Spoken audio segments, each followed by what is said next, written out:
우리 옆에 분들과 잠깐 인사하는 시간 가질까요? 반갑습니다. 잘 오셨습니다. 우리 인사하겠습니다. 날씨가 더워져서 그런지 우리 수요 예배 출석률이 이렇게 좀 많이 줄어드는 것 같아요. 우리 얼굴이 잘 안 보이시는 분들 좀 권면하셔서 수요일 날 또 하나님 함께 나와서 예배 드릴 수 있도록 여러분들 또 이렇게 전해주시기를 부탁을 드립니다. 이제 로마서를 해서 조금 수요 예배가 어려워서 못 나오시나라는 생각도 좀 하는데요. 이제 로마서 강해 같은 경우에는 수요일 이외에는 좀 듣기가 굉장히 어려운 말씀이기도 해요. 왜냐면은 주일에 로마서 강해를 한다, 이게 쉽지만은 않거든요. 그리고 새벽에는 뭐 새벽에 나와 있는 말씀들이 있으니까, 그래서 보통 우리가 수요일 날 로마서 말씀을 쭉 강해로 보는데, 이 기회가 없으면은 로마서를 우리가 좀 정독할 시간이 그렇게 기회가 많지 않기도 해서 우리 로마서를 쭉 살펴보고 있습니다. 오늘도 굉장히 또 어려운 주제이기도 합니다. 오늘도 어려운 주제예요. 오늘 말씀 제목을 보면은 하나님은 불공평하신가? 라는 제목입니다. 하나님은 불공평하신 분이신가? 라는 제목, 질문이죠. 신앙생활 하다 보면은 이러한 질문들을 우리가 가끔씩 하게 됩니다. 그냥 믿으면 됐지, 믿음으로 붙들면 되지, 이런 마음이 있는가 하면, 또 한편으로는 그래도 이러면 어떠한가 라는 생각들을 우리가 지울 수 없는 게 우리 인간의 모습이죠. 그렇기 때문에 하나님은 정말 공평하신 분이신가? 라는 질문들을 던지게 될 때가 많습니다. 그리고 제가 목사 안수를 받을 때에도 이 질문이 있어요. 이제 인터뷰를 볼 때에 질문을 던지는데, 그 질문이 뭐냐면, 왜 하나님을 믿는 사람에게 악한 일이, 또 좋지 않은 일이 일어나는가? 라는 질문들. 하나님을 열심히 믿고 평생을 교회 생활, 또 교회에서 사역하고 여러 가지 힘들게 하나님을 섬겼던 그 분에게 왜 갑자기 알 수 없는 병이 찾아오고 그 병 때문에 죽음의 지경까지 가는가? 라는 질문을 던졌을 때 그 누구도 시원하게 답을 하기가 어렵다라는 것, 우리가 아마 한 번쯤은 생각을 해보셨으리라 생각을 합니다. 하나님을 그렇게 열심히 믿는데 그 병이 다 나음 받고 정말 복된 은혜가 되는, 하나님 더 귀하게 섬기는 사람의 삶이 되어야 하는데 갑작스럽게 불치병이 찾아오는 그 이유는 무엇인가? 하나님은 어디에 계시는가? 혹은 이것은 하나님이 원하시는 것이 아니라 그냥 주어진 병인가? 뭐 여러 가지 질문들을 우리가 던질 수가 있어요. 사실 성경에는 이러한 이야기들이 이곳저곳에 나타나고 있습니다. 그런데 이것을 해석하고 풀어내기가 그리 쉽지 않기 때문에 이 부분들을 우리가 넘어가거나 좀 덜 다루는 경향들이 있죠. 근데 오늘 로마서 9장에서는 그 부분을 분명하게 이제 이야기를 한다라는 거예요. 하나님은 정말 공평하신가라는 겁니다. 신앙생활도 마찬가지죠. 어떤 사람은 예수님을 금방 쉽게 받아들이고 금방 예수님을 믿습니다. 말씀을 들으면 마음이 금방 열리는 사람이 있고요. 신앙생활도 금방 기쁘게 적응해서 하는 분들도 계십니다. 그런데 어떤 사람은 아무리 주변에서 기도하고 노력해도 좀처럼 마음이 열리지 않는 분들이 계세요.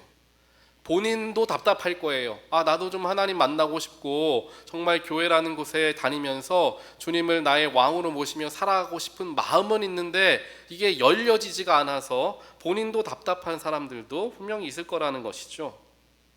또 마찬가지입니다. 어떤 기도들은 빠르게 응답되는데 또 어떤 기도는 오랫동안 응답되지 않는 것을 우리가 경험을 합니다.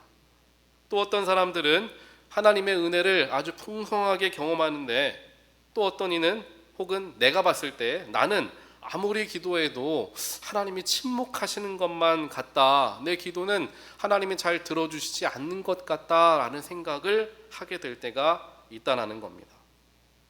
그럴 때에 우리는 마음 한켠으로 이러한 비교가 되는 비교의 질문을 던지죠. 하나님, 왜 저 사람에게는 그렇게 잘 주시면서 왜 나에게는 주지 않으십니까? 라는 그런 질문이에요.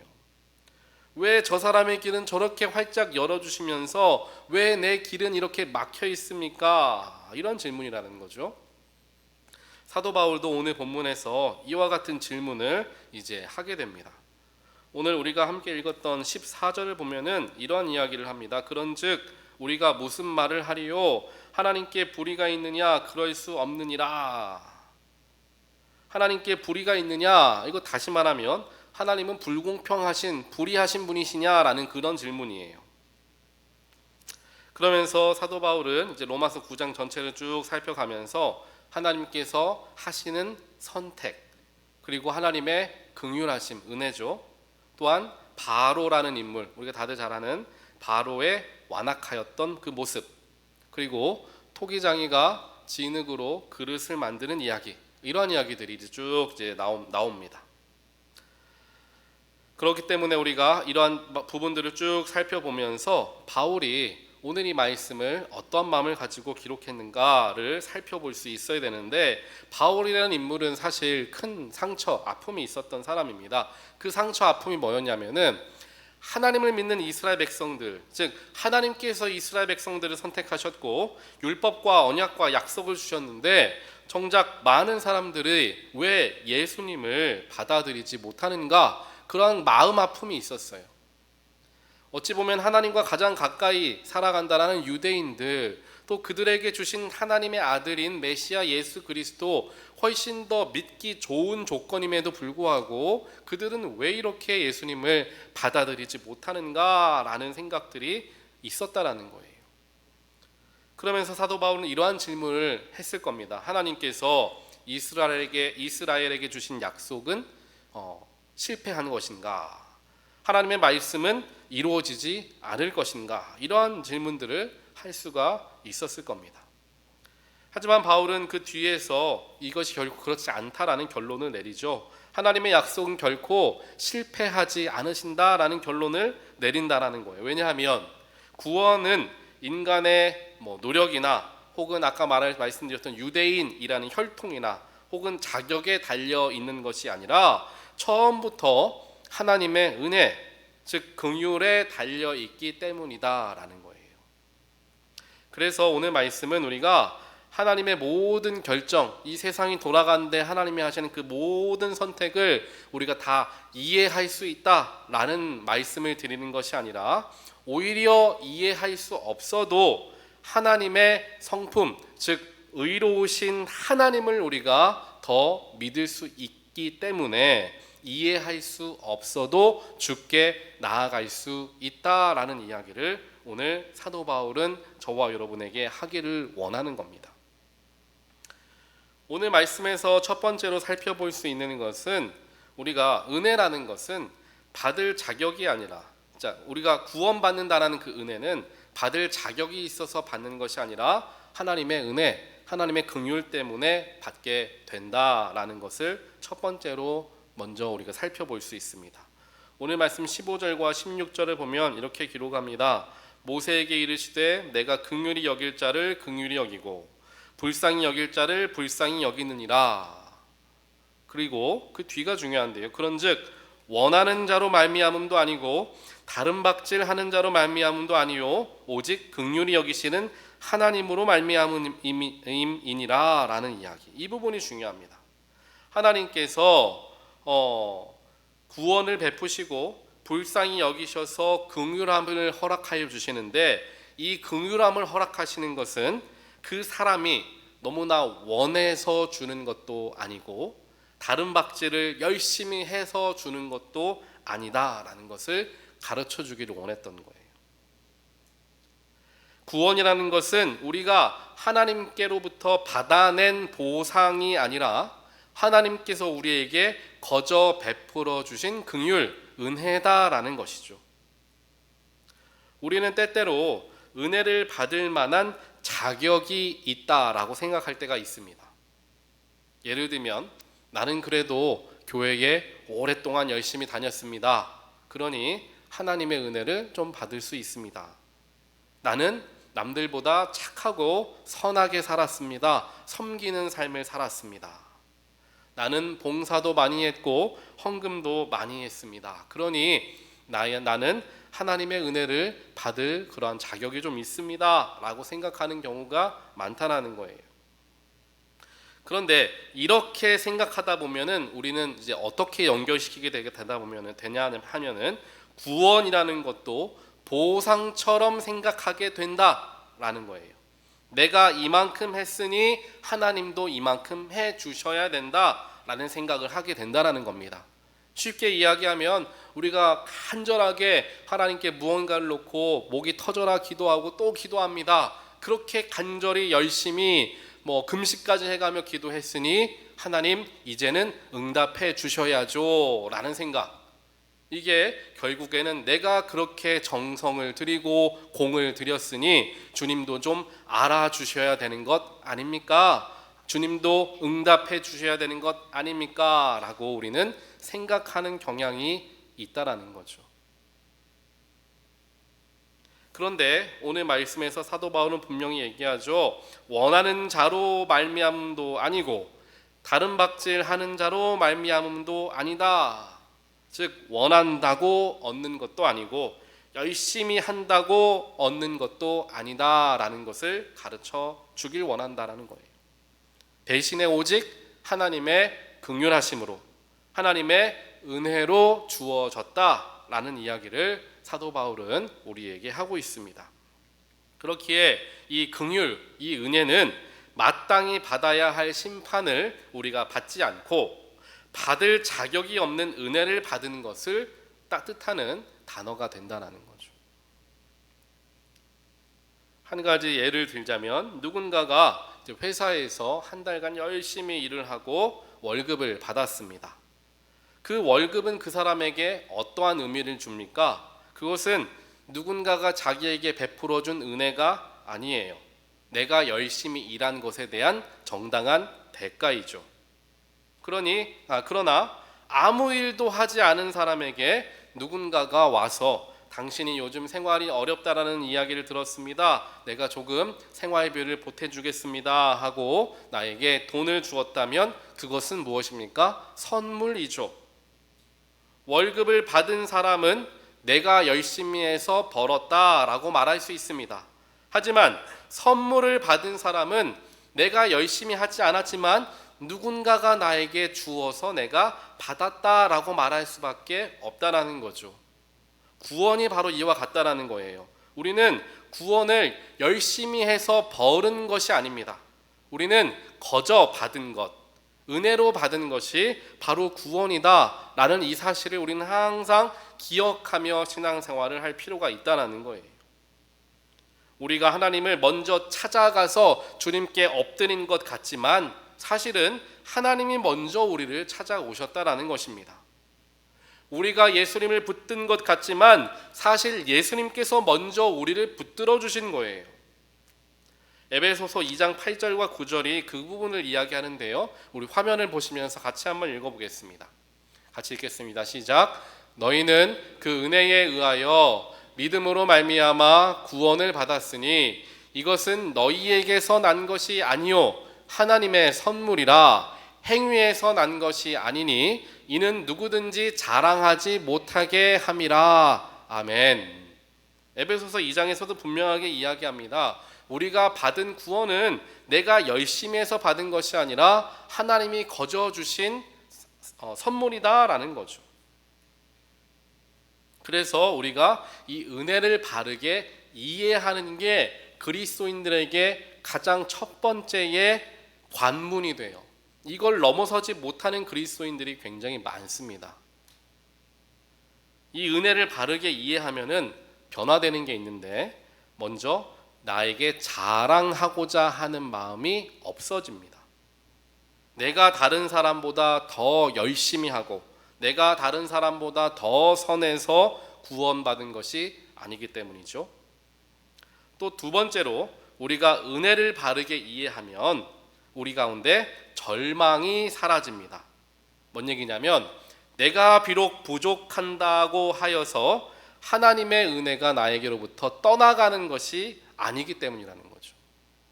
선물을 주는 사람은 선물을 줄 때에는 주는 것은 선물 주는 사람의 마음인 거예요. 그 사람이 지금 좋은 일을 했던 혹은 나쁜 일을 했던 그냥 내가 이 사람에게 주고 싶으면 주는 거예요.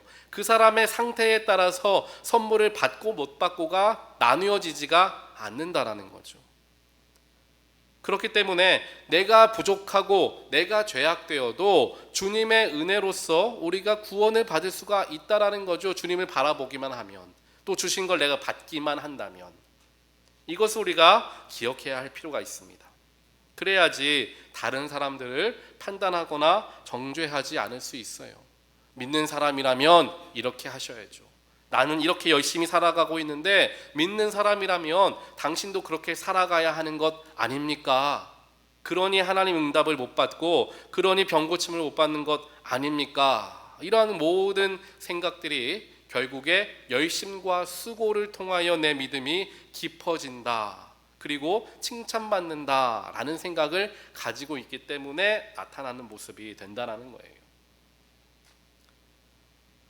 그리고 때때로 남을 바라볼 때도 있지만 내 스스로를 바라볼 때가 있습니다. 우리가 믿음이 좋으면 하나님께 나아갈, 가까이 갈 자격이 생긴 것 같은 생각이 들어요.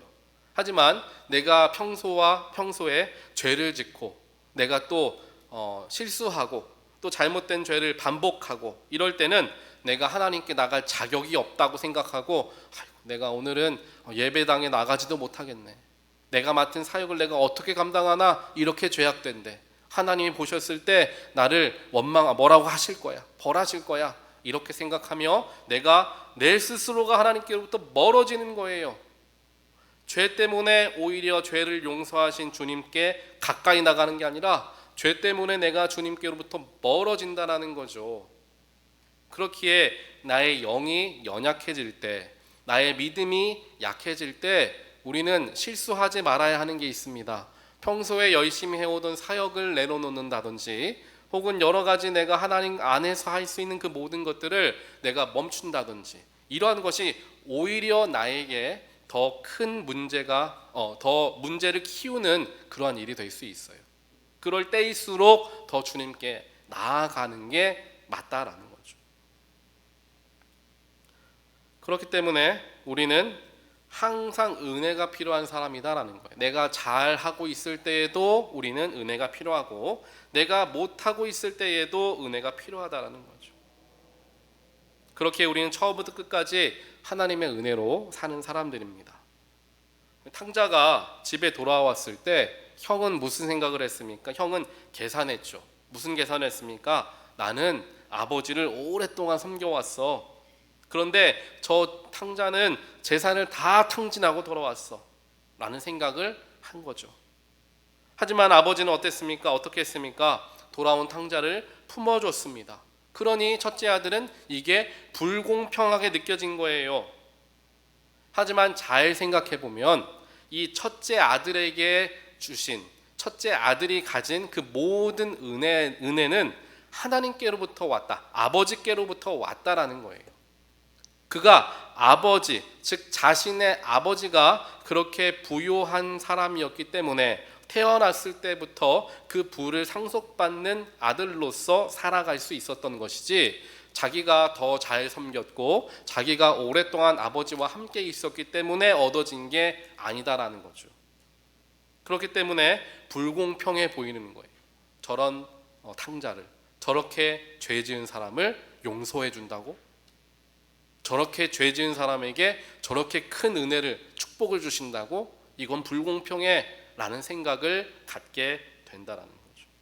결국에 이 은혜라는 것을 우리가 잘못 이해하면 서로를, 상대방을 또 비교하게 된다라는 거예요. 그렇기에 은혜를 우리가 잘 우리 마음속으로 붙들어야 될 필요가 있어요. 이해할 필요가 있어요. 이 은혜는 거저 주신 은혜다, 내가 열심히 해서 받은 것이 아니라 거저 주신 은혜다 라는 생각을 했을 때 다른 사람들이 잘 되는 것 때문에 섭섭할 필요 없고, 또 내가 받은 은혜가 얼마나 큰지에 대해서 생각하기 때문에 항상 감사하고 기뻐할 수 있게 된다라는 것을 오늘 말씀은 우리에게 가르쳐주고 있습니다. 두 번째로 오늘 말씀에서 우리가 발견할 수 있는 것은 하나님은 우리의 생각, 우리의 이해보다 크신 분이시다라는 거예요. 오늘 17절부터 21절까지 말씀을 보면은 이제 바로 왕, 이제 이집트의 바로와 토기장이에 대한 이야기가 나옵니다. 18절을 보면 이렇게 기록해요. 그런즉 하나님께서 하고자 하시는 자를 긍휼히 여기시고 하고자 하시는 자를 완악하게 하시느니라, 이렇게 얘기를 해요. 이 말씀이 굉장히 어렵죠. 그러면은 하나님께서 바로의 마음을 완악하게 만드셨다는 말인가? 라는 생각을 하게 되는 거예요. 그러면은 바로는 선택의 여지가 없는 거죠. 하나님이 바로를 그냥 완악하게 만드셨기 때문에 그는 선하게 살아가고 싶었지만 하나님이 그렇게 만들어 버리셨기 때문에 완악하게 살아갈 수밖에 없었던 건가? 이 질문을 우리가 하게 된다는 거예요. 그런데 성경에서는 이제 성경은 특별하게 출애굽기에서 뭘 얘기하냐면 출애굽기를 보면은 두 가지를 이야기하는데요. 하나님께서 바로의 마음을 완악하게 하셨다라는 부분도 있지만 바로가 자기의 마음을 스스로 완악하게 했다라는 부분도 같이 기록되고 있습니다. 이 둘을 같이 봐야 돼요. 바로는 원래는 죄가 없었던 사람인데 하나님이 억지로 죄를 짓게 만든 사람이 아니라 그는 이미 하나님을 반복적으로 거부하고 있었습니다. 이스라엘 백성들을 억압하고 하나님의 명령을 반복해서 거절하고 있었던 거죠. 하나님께서 바로를 완악하게 하셨다라는 것은 그가 끊임없이 선택한 하나님에 대한 반역, 그것들을 그냥 내버려 두셨다라는 것을 의미한다는 거예요. 하나님의 말씀 앞에서도 마찬가지입니다. 어떤 사람은 말씀을 듣고 마음을 엽니다. 하지만 어떤 사람은 같은 말씀을 듣고도 더 완악해지고 마음이 더 닫혀버리게 되는 경우가 있다는 거예요.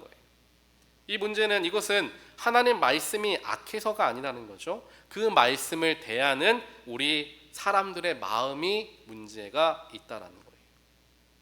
그런데 바울은 여기에서 이런 문제에 대해서 대답을 하는데 20절 말씀을 같이 읽어볼까요? 좀 중요한 말씀인데요.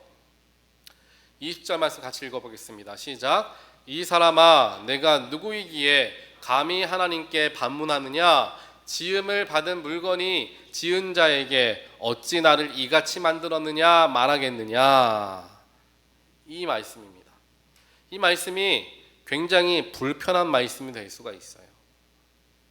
한마디로 하나님이 창조하신 대로, 이렇게 말하면 조금 더 꾸며진 거겠죠. 결국에는 생긴 대로, 힘들면 힘든 대로 살아가라, 이렇게 들릴 수 있는 거죠. 굉장히 어려운 거예요. 어려운 말씀이에요. 그런데 그 뒤에 무슨 얘기를 하냐면은 토기장이와 진흙의 비유를 듭니다. 토기장이가 진흙을 가지고 그릇을 만드는데 그 그릇을 만들 때에는 어떻게 만듭니까? 내가 지금 필요한 그릇을 만들겠죠. 필요 없는 그릇이 아니라 필요한 그릇을 만든다라는 것입니다. 결국에 토기장이가 진흙을 가지고 그릇을 만들었다라는 것은 그릇이 작은 그릇이든 볼품이 없는 그릇이든 혹은 크고 아름다운 그릇이든 이러한 형태와 모양과는 상관없이 토기장이가 필요했기 때문에, 목적이 있었기 때문에 만들었다가 중요한 거예요. 어떻게 만들어졌냐가 중요한 것이 아니라 왜 만들었느냐가 중요하다는 것이죠. 그런데 우리는 이것을 반대로 생각할 때가 있습니다. 나의 연약한 모습, 나의 작은 모습, 나의 부족한 모습, 이 모습을 보면서 하나님은 왜 나를 이렇게 만드셨을까라는 생각을 한다라는 거예요. 하지만 거기에 대한 답은 무엇이냐? 하나님께서 사용하시고자 그렇게 만드셨다라는 거죠. 하나님께서 이 시대에 필요했기 때문에 그렇게 나를 창조하셔서 나를 사용하기를 원하신다. 그 만드신 창조의 목적이 중요한 것이지 창조의 형태, 창조의 모양이 중요한 것이 아님을 우리는 잘 기억해야 합니다. 이것을 이해했을 때에 하나님의 마음을 우리가 조금 알게 되는 거예요. 그와 더불어서 우리는 하나님의 모든 뜻을 다 이해하지 못한다 하더라도 하나님의 뜻은 잘못된 것이 아니잖아요. 하나님은 선하신 분이시니까 내가 다 이해할 수 없다고 할지라도 그 속에서 감사할 수 있게 됨을 배우는 거죠. 우리 아까 찬양할 때 온 마음 다해 그 찬양했는데 그 찬양의 가사 중에도 나오지 않습니까? 다 이해할 수 없을지라도 감사하며 날마다 순종하며 주님을 따르겠습니다. 그 고백을 하잖아요. 이해가 되는 것만 믿는 것이 아니라 이해가 되지 않는다 할지라도 하나님 나의 삶은 왜 이렇게 힘듭니까? 도무지 이해가 되지 않습니다 라는 질문이 나올 수 있어요. 하지만 그 질문 속에서 질문이 원망으로 연결되어지는 것이 아니라 그럼에도 불구하고 하나님은 나의 인생 가운데 가장 선하신 분이심을 내가 믿습니다라는 고백으로 연결되어져야 한다는 거죠. 이해는 되지 않지만 하나님께서 이 이해되지 않는 일 속에서도 하나님의 선을 이루실 것을 믿습니다라는 고백으로 연결되어질 때에 우리는 하나님을 원망하는 것이 아니라 오히려 그 속에서 감사할 수 있는, 순종할 수 있는 믿음이 더 깊어지는 것을 우리가 경험한다는 거예요. 우리가 다 이해하지 못한다라는 것, 성경에서도 하나님께서도 그럴 수 있다라고 우리에게 말씀하십니다. 고린도전서 13장 12절 말씀인데요, 우리 화면으로 함께 보겠습니다. 함께 읽겠습니다. 시작. 우리가 지금은 거울로 보는 것 같이 희미하나 그때에는 얼굴과 얼굴을 대하여 볼 것이요. 아멘. 지금은 희미하게 보인다라는 거예요. 다 이해가 되지 않는다라는 거죠. 왜 이 일이 일어나는지 모를 수 있다라는 것입니다. 왜 하나님이 내 길을 막으시는가, 왜 기다리고 하시는가 알 수 없는 일이 너무나 많다라는 거예요.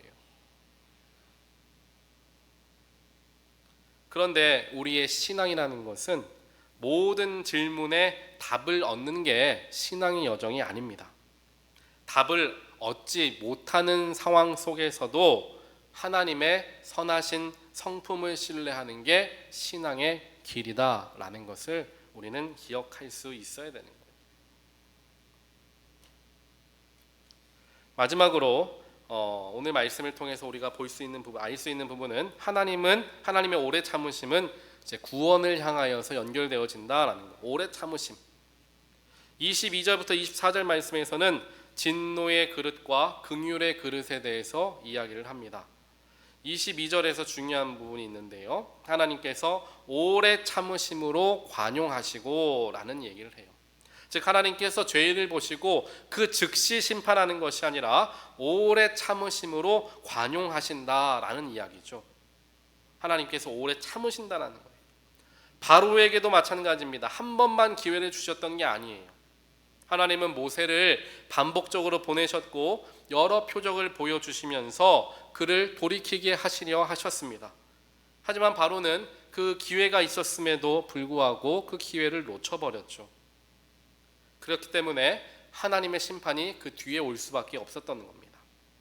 그렇게 보았을 때 하나님의 심판보다 먼저 나타나는 것은 하나님의 오래 참으심이다라는 거죠. 그러면서 베드로후서 3장 9절에서는 이렇게 얘기하는데요, 화면 보시면 제가 읽어드리겠습니다. 주의 약속은 어떤 이들이 더디다고 생각하는 것 같이 더딘 것이 아니라 오직 주께서는 너희를 대하여 오래 참으사 아무도 멸망하지 아니하고 다 회개하기에 이르기를 원하시느니라, 이런 이야기예요. 하나님께서 침묵하실 때에는 왜 하나님은 무관심하신가 라는 질문이 아니라, 또 왜 하나님은 악한 것을 그 즉시 심판하시지 않는가 라는 그러한 질문들만 던지는 것이 아니라, 그 속에서 우리가 기억해야 하는 것은 하나님께서 즉시 심판하시지 않는 이유는 회개할 기회를 그들에게 주기를 원하셨기 때문이라는 거죠. 사실 우리도 만약 우리가 죄인 되었을 때에 그 즉시 심판을 받았다라고 한다면 아마 살아남을 사람은 아무도 없었을 것입니다. 우리가 하나님을 잊고 살아갈 때에도 하나님은 우리를 기다려 주셨죠. 같은 죄를 반복할 때에도 하나님은 계속해서 우리에게 기회를 허락해 주셨습니다. 그 은혜 때문에 우리가 고백할 수 있는 거죠. 나는 하나님의 큰 은혜로 구원받았으니 저 사람도 그 하나님의 은혜를 알게 해 주십시오. 이 마음이 생긴다라는 거예요. 그렇기에 우리는 다른 사람들을 쉽게 판단하거나 또 쉽게 포기해서는 안 됩니다. 가족들 중에서 이런 일들이 있죠. 저 사람은 아무리 말해도 하나님을 믿지 않는다. 저 사람은 마음이 너무나 굳었다라고 생각하며 포기해서는 안 됩니다. 우리가 언제 하나님의 은혜를 받아들였습니까? 우리도 누군가의 오랜 기도와 하나님의 오래 참으심 가운데 돌아온 사람들이다. 그렇기에 모든 사람들에게 기회는 하나님께서 계속해서 허락하고 계시기 때문에 비록 답답해 보이고 더디게 느껴진다 할지라도 포기해서는 안 됨을 하나님은 우리에게 가르쳐 주십니다. 오늘 말씀을 이제 정리하려고 합니다. 오늘 우리가 하나님께 아까 질문을 던졌죠. 하나님은 불공평하신가? 라는 질문을 던졌습니다. 그 질문에 대해서 분명한 대답은 오늘 말씀에 나와 있는 것 같이 그럴 수 없다라는 거예요.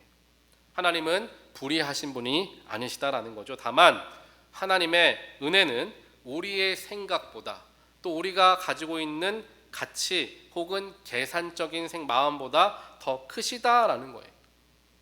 더 나아가 하나님의 지혜와 인내는 우리의 생각보다 또 우리가 이해하는 것보다 훨씬 깊고 훨씬 더 오래 가는 것이다 라는 것을 오늘 말씀을 통하여서 배우게 되었습니다. 그래서 세 가지를 우리가 살펴봤는데, 첫 번째, 은혜는 우리의 자격이 아니라 하나님의 긍휼하심이다 라는 것. 두 번째, 하나님은 우리의 이해보다 더 크신 분이시다 라는 것. 마지막으로 하나님의 오래 참으심은 기회를 주시고 구원하기 위함이다 라는 이 세 가지를 오늘 로마서 9장 말씀을 통하여서 우리가 함께 살펴보게 되었습니다. 때때로 우리에게 답답한 마음과 또한 이해되지 않는 일들이 얼마든지 일어날 수 있습니다. 그런 일들을 지금 경험하고 계시는 분들도 분명히 계실 겁니다. 하나님은 도대체 어디에 계시는가? 왜 나에게 이러한 어려운 상황과 이 어려운 문제를 허락하셨는가? 라는 생각을 우리는 하게 되는 순간이 분명히 찾아온다라는 거예요. 하지만 그때 우리가 실망하지 않고 우리가 또 포기하지 않을 수 있도록 하나님께서 오늘 로마서 9장 말씀을 우리에게 허락하여 주신 것입니다. 비록 이해되지 않는다 할지라도 하나님이 선하시다라는 것은 변함이 없습니다. 지금 내 삶 가운데 어려움이 찾아왔다 할지라도 하나님이 나를 사랑하신다라는 사실은 변함이 없습니다. 지금 내 눈앞에 내 삶이 끝나는 것처럼 여겨진다 할지라도 하나님의 은혜는 여전히 나와 함께 흐르고 있다라는 사실은 결코 변함이 없다라는 것입니다. 즉 하나님은 절대로 변하지 않으시고 하나님은 절대로 우리를 떠나지 않으시는데 내 마음만 갈 때와 같아서 상황 때문에 이리 흔들리고 저리 흔들리며 왔다 갔다 한다라는 거예요. 주님은 늘 우리와 함께 계셨고 지금도 함께 계시는 줄 믿습니다.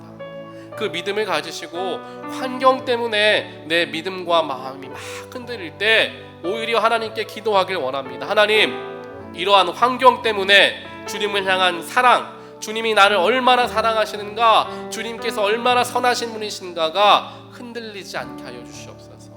내가 주님께 멀어지는 게 아니라 오히려 더 가까이 나아가 이 어려움마저 선하심으로 바꾸실 그 주님의 능력과 은혜를 체험하는 놀라운 기회가 되게 하여 주시옵소서 하며 기도하며 나아가는 저와 여러분 되시기를 주님의 이름으로 간절히 축원드립니다.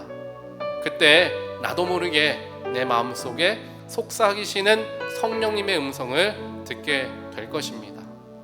그 성령님의 도우심과 음성 때문에 내가 다시금 힘을 얻을 수 있는 거죠. 우리 이 시간 함께 찬양하길 원합니다. 우리 오직 주의 은혜로 라는 찬양인데요, 우리가 이 자리에 서 있는 것, 비록 힘든 자리에 서 있다 할지라도 이 모든 나의 삶에 나아가는 길은 주님의 은혜로서 이루어진다. 이 찬양을 가사를 기억하면서 함께 고백하도록 하겠습니다.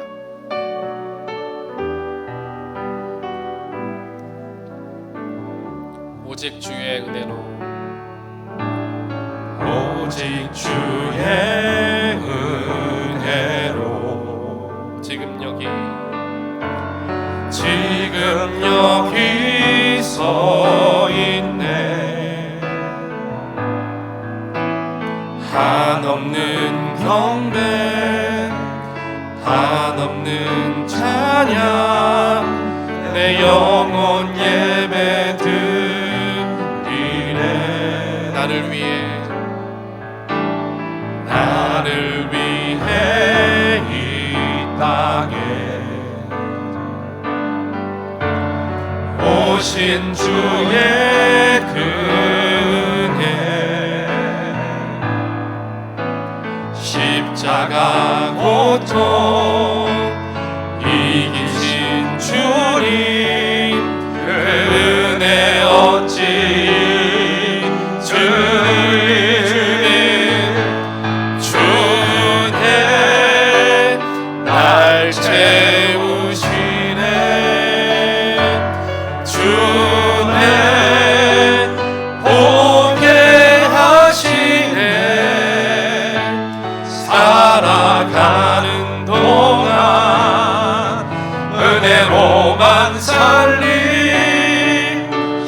십자가은 우리 처음부터 다시 고백합니다. 오직 주의 은혜로,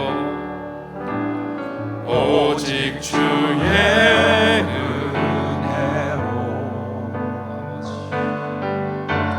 지금 여기 서 있네.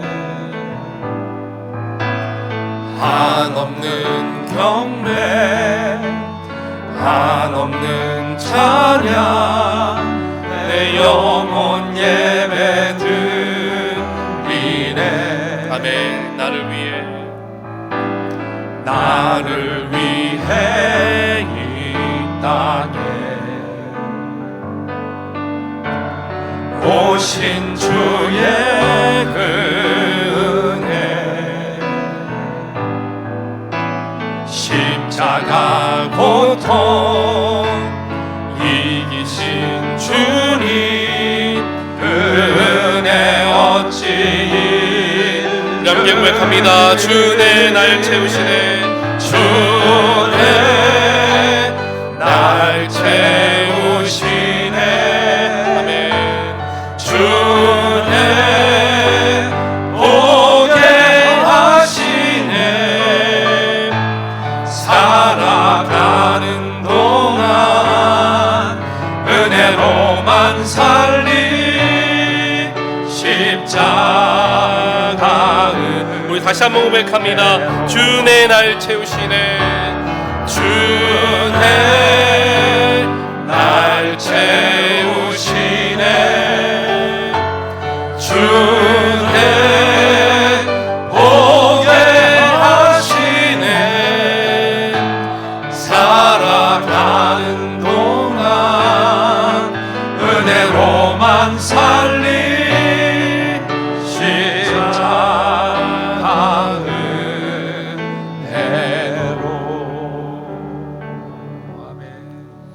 하나님 감사합니다. 지금 여기에 서 있는 것도 비록 아프고 힘들고 문제 때문에 염려되는 상황이지만, 그럼에도 불구하고 내가 이 자리에 앉아 하나님을 예배할 수 있다라는 것, 그것 하나만이라도 주님이 주신 은혜임을 기억하는 우리 모두가 되게 하여 주시옵소서. 나의 삶이 사망 가운데 머물며 죽을 수밖에 없는 우리의 모습이었지만, 주님이 우리를 찾아와 주시었고 십자가 대신 져 주시었고 모든 고통 대신 당하여 주시면서 우리에게 새로운 생명을 허락하여 주셨습니다. 그것이 세상 그 무엇과도 바꿀 수 없는 가장 큰 은혜인 줄 저희들 믿습니다. 이 믿음이 세상의 여러 어려움 때문에 흔들리지 않게 하시고 주님으로부터 나를 빼앗지 못하게 하여 주시옵소서. 그래서 우리 모두가 하나님 때문에 감사하고, 비록 환경과 여건은 힘들다 할지라도 선하신 주님께서 나의 왕이 되어주시고 지금도 동행하시며 선한 길로 결국 승리하게 하실 것임을 믿으며 다시 한번 힘을 내어 나아가는 우리 모든 하나님의 백성들 될 수 있도록 주여 축복하여 주시옵소서.